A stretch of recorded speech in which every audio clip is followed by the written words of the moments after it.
Our first guest this morning has circumnavigated the globe at the helm of the world's largest gas tankers as a merchant mariner and a seafarer.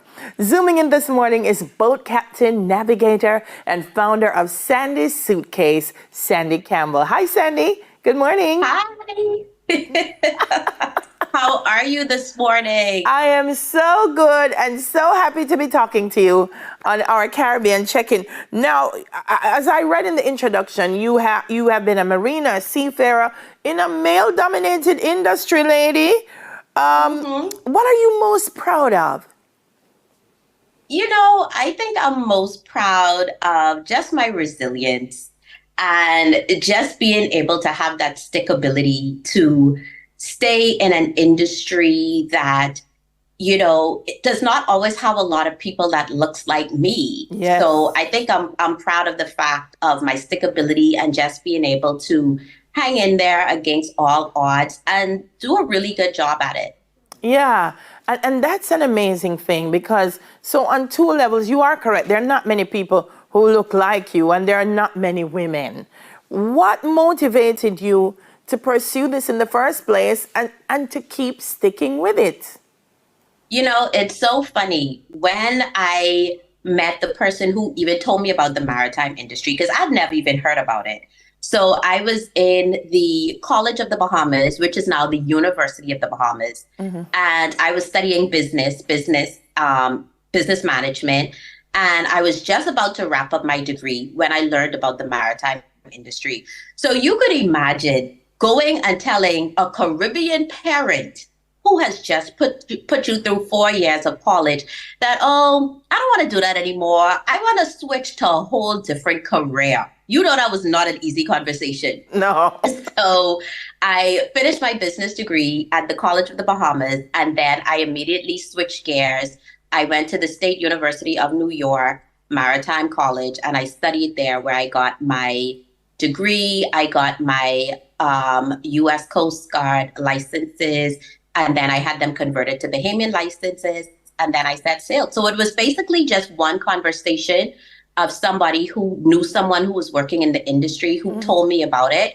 And that one conversation changed the entire trajectory of my life.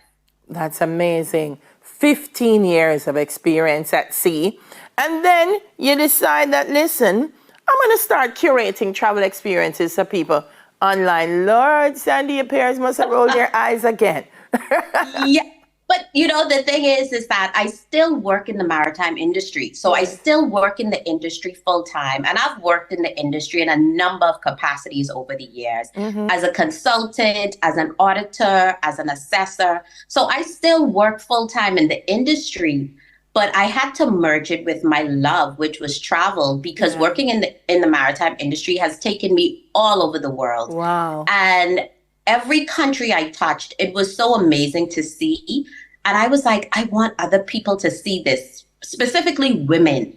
I want other women to see this. And so I created a travel club called the Suitcase Squad, where I take women, majority women from the Caribbean or women from anywhere, right? And I take them with me on all these bucket list trips, and they get to see some of the destinations that they've been wanting to see or that's on their bucket list.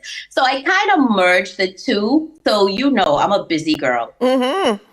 So I know it's, as you said, it's mostly Caribbean people. What are some of the things that surprise you the most when they check in and say, okay, I want to travel?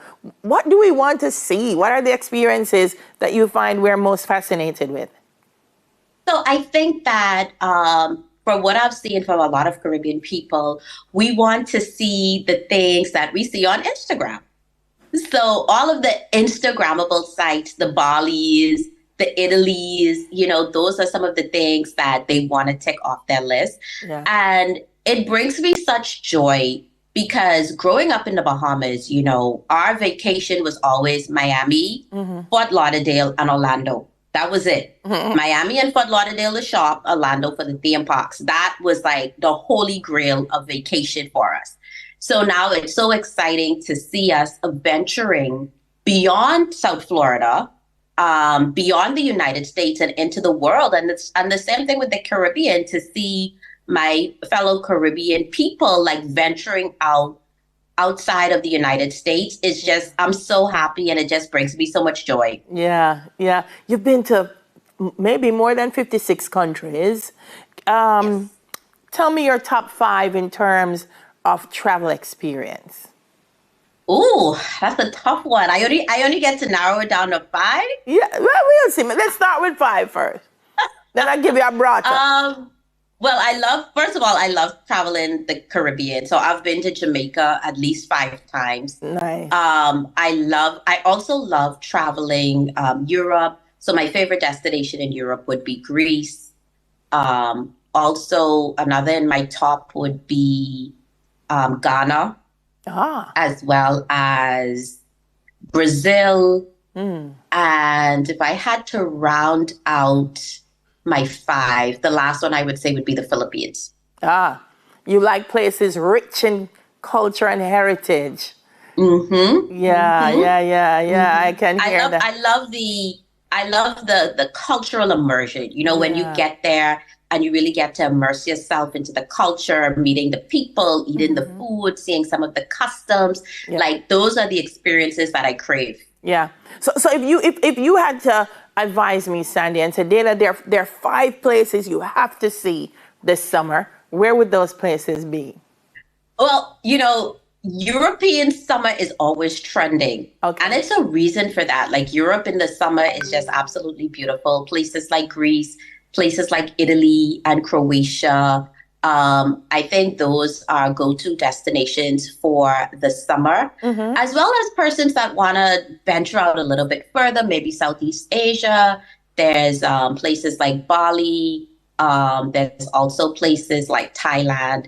So Mm-hmm. those are so for my adventurous people, those are some of the places that I would recommend to venture out. If you've never done it before, it's always great to do it in a group or to join a group trip. Yeah. Yeah. Yeah, I love it, guy. I think everybody who is able should travel. It's an Yeah, eye-opening experience, absolutely. and I think one of the things it does is it allows you to experience another culture, but it also allows you to appreciate your own a little bit more. I want to leave with you telling me what is your philosophy on life, Sandy.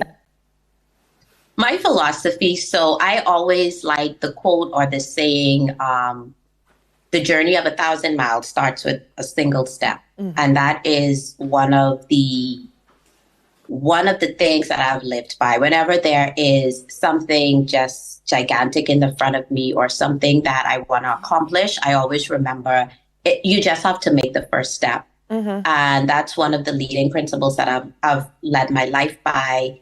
And it's one of the things that have helped me to also keep sight of the vision and to keep sight on my why and what it is that I'm working towards.